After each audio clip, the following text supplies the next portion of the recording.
आप सभी को बचपन से यही बताया गया होगा कि शिवजी का ना आदि है और ना ही अंत, अर्थात भगवान शिव ना ही जन्मे हैं और ना ही कभी मृत्यु को प्राप्त होंगे। पर शायद ये पूर्ण सत्य नहीं है, क्योंकि विष्णु पुराण और शिव पुराण में शिवजी की उत्पत्ति को लेकर विशेष बातें बताई गई हैं।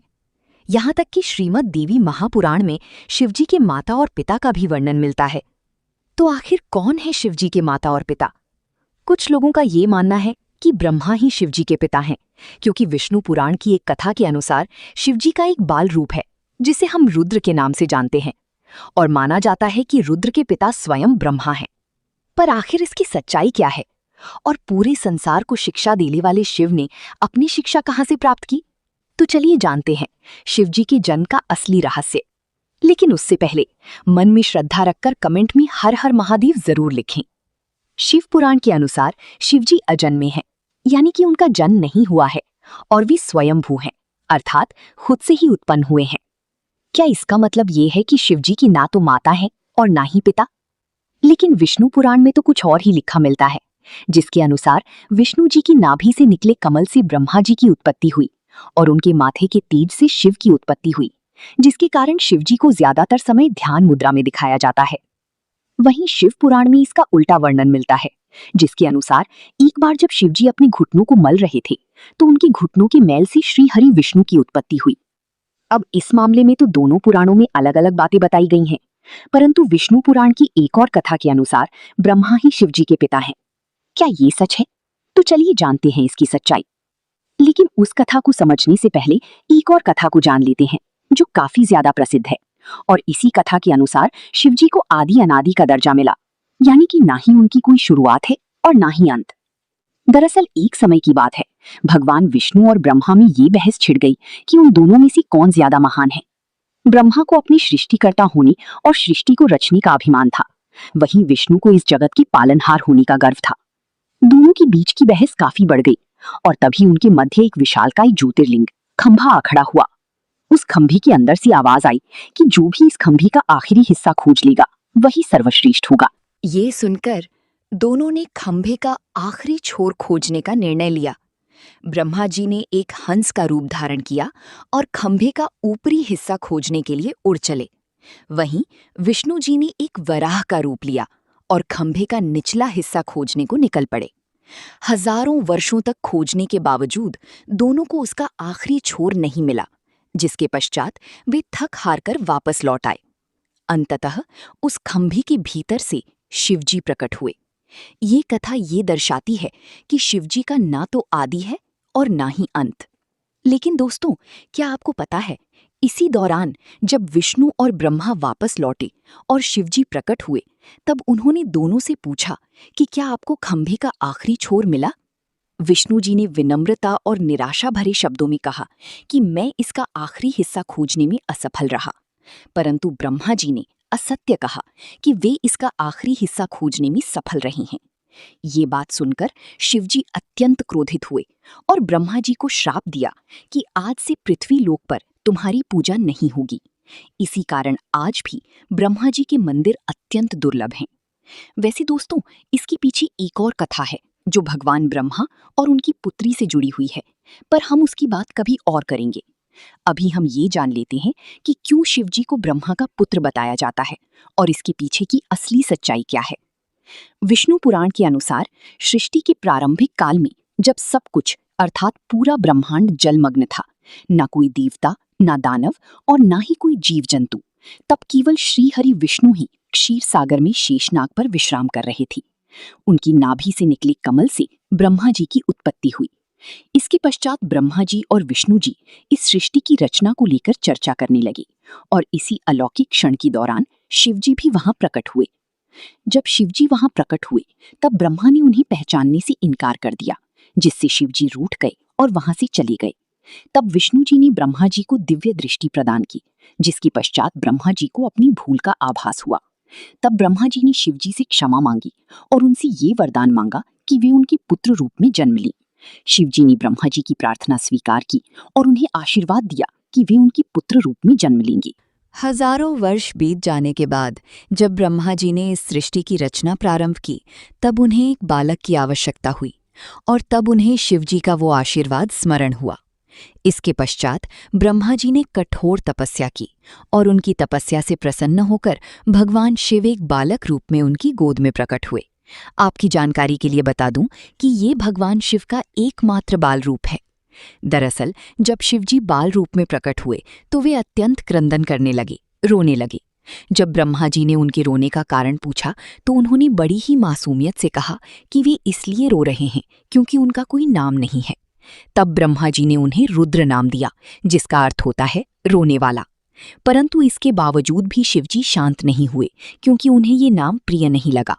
इसके पश्चात ब्रह्मा जी ने उन्हें दूसरा नाम दिया, शर्व, पर शिवजी को ये नाम भी पसंद नहीं आया। इसके बाद ब्रह्मा जी ने उन्हें और भी कई नाम दिए, जैसे भव, उग्र, भीम, पशुपति, ईशान और महादेव। इसी प्रकार ब्रह्मा जी ने शिवजी को 108 नाम दिए और माना जाता है कि ये सभी नाम इसी धरा पर लिखे गए थे। पर दोस्तों, शिवजी की जन्म की असली सच्चाई तो अभी तक हमने नहीं जानी। तो चलिए अब हम जानते हैं शिव की जन्म की वास्तविक कथा। आखिर कौन है उनके माता पिता?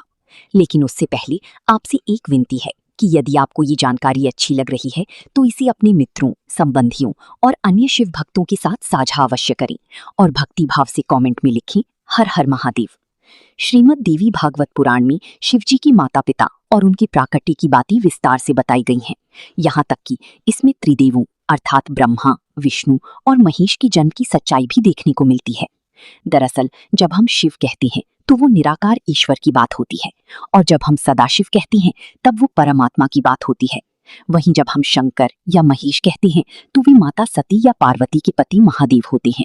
बहुत सी भक्त इस सूक्ष्म भेद को नहीं समझ पाती और सभी स्वरूपों को एक ही मानती हैं। श्रीमद् देवी महापुराण के अनुसार एक बार की बात है, नारद जी ने अपने पिता ब्रह्मा जी से पूछा कि इस सृष्टि की शुरुआत किसने की है, और साथ ही भगवान शिव, विष्णु और स्वयं आपके पिता कौन है।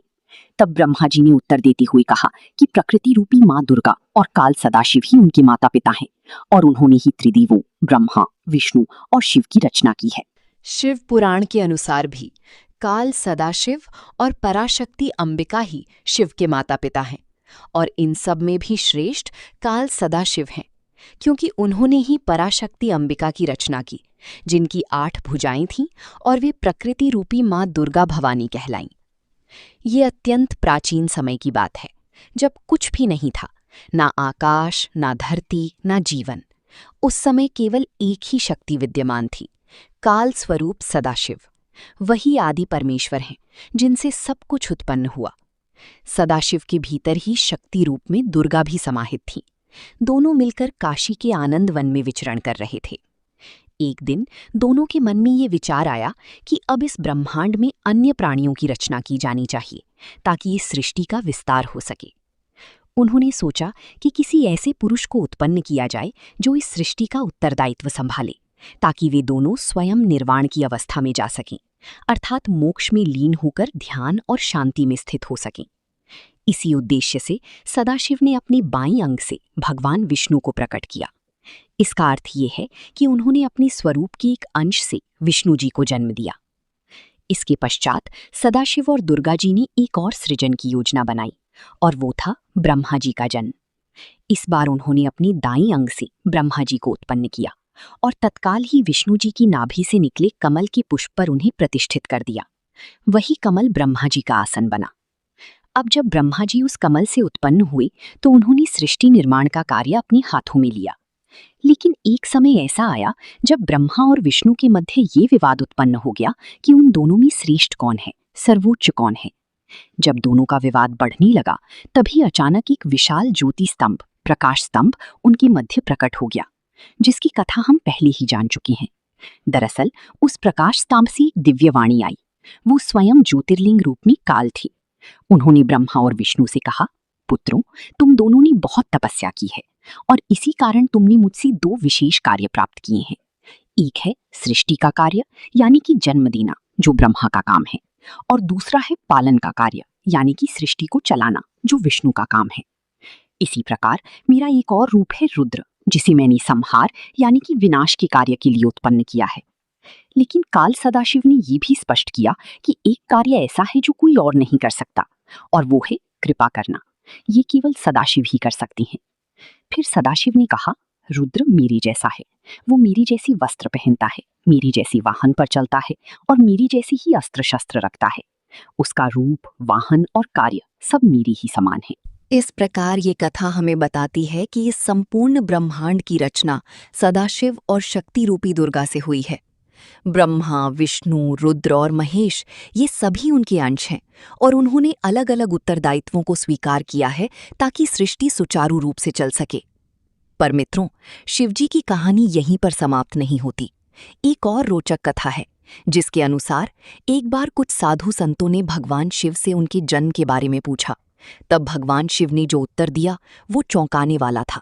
तो चलिए अब उस आखिरी कथा को जानते हैं जो आपके हृदय को श्रद्धा से भर देगी। एक अन्य पुराण के अनुसार एक बार ऋषि मुनियों में जिज्ञासा जागी कि आखिर भगवान शंकर के पिता कौन हैं। ये सवाल उन्होंने स्वयं शंकर जी से ही पूछ लिया।